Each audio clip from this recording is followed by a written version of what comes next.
8h44, nous accueillons Patrice Romden qui a feuilleté pour nous les pages culturelles de la presse ce matin qui ont l'air de ressembler d'ailleurs à des pages de dictionnaire. Oui, et j'allais vous demander quel était le point commun entre l'écrivain Sylvain Tesson, le spationaute Thomas Pesquet, le Premier ministre Édouard Philippe ou encore le boxeur Tony Yoka ou la boxeuse Estelle Mosley. C'est évidemment leur entrée dans le Robert illustré. Alors, il sort après-demain, mercredi. Le petit Robert, lui, sortira fin juin, le 28, très exactement. Alors là, je vous parle évidemment des nouveaux noms propres, mais il y a dans le Robert 200 000 mots, et y compris les nouveaux mots. Alors, on va remercier les politiques, notamment Jean-Luc Mélenchon, d'avoir donné naissance à certains nouveaux termes qu'on trouve dans le dictionnaire. Le dégagisme, par exemple. Ouais. Bien, le dégagisme, c'est le rejet de la classe politique en place. Et c'est Jean-Luc Mélenchon qui a inventé ce terme il y a un peu plus d'un an à la faveur de la campagne présidentielle, la campagne de 2017 donc. Le travailleur détaché fait également son entrée dans le dictionnaire. Voilà, c'est le reflet un petit peu de l'époque. Hein. C'est un travailleur qui est affecté dans un autre pays de l'Union européenne. Évidemment, incontournable, les anglicismes. Alors j'en ai deux à vous proposer. Le cosplay, c'est une pratique qui consiste à incarner un personnage de fiction. Je vois Julia qui hoche de la tête, vous connaissez ce terme. Et alors un queer, c'est une personne dont l'orientation ou l'identité sexuelle ne correspond pas au modèle dominant, nous dit le dictionnaire. Alors, on a beaucoup parlé des femmes et des violences qu'elles subissent cette année. Et, du coup, tout ça se retrouve aussi dans le dictionnaire. Apparaît le mot frotteur, personne qui recherche les contacts érotiques en profitant de la promiscuité dans les transports en commun.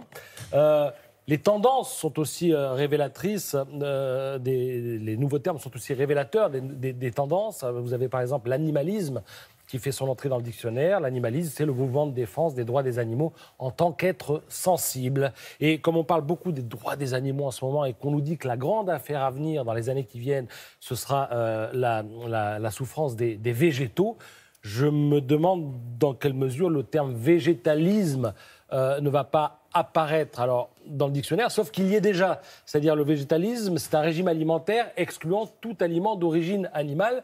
Mais demain, en ce qui concerne la défense des végétaux, faudra-t-il utiliser ce mot et en changer un petit peu le sens, ou faudra-t-il inventer un nouveau mot? On verra, l'avenir nous le dira. En tout cas, cette histoire de mots est assez passionnante et vous pouvez la lire en détail ce matin dans Le Parisien. Alors, tout à l'heure, lors de la revue de presse générale, News, je vous ai parlé de la schizophrénie du pays. Alors là, il n'est pas question de schizophrénie, mais plutôt de discordance de la pensée. Je vous raconte l'histoire, elle est à la une du supplément économique du Figaro. Une classe de CM2 a fait récemment une sortie scolaire dans un magasin Apple, pour ne pas le citer.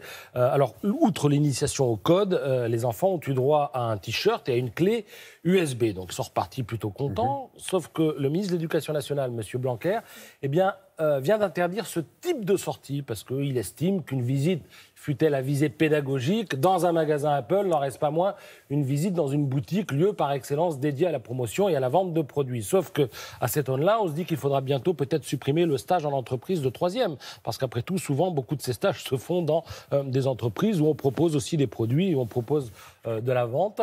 Et puis, il faut faire aussi attention parce qu'on a un président de la République qui nous parle en permanence de Startup Nation à propos de la France. C'est l'avenir qu'il imagine pour notre pays. Et là, on était typiquement dans le type de boutique qui, on va dire, correspond à ce grand dessein, en tout cas national, tel qu'il a été exprimé par le président Macron. Voilà, c'est l'histoire du jour.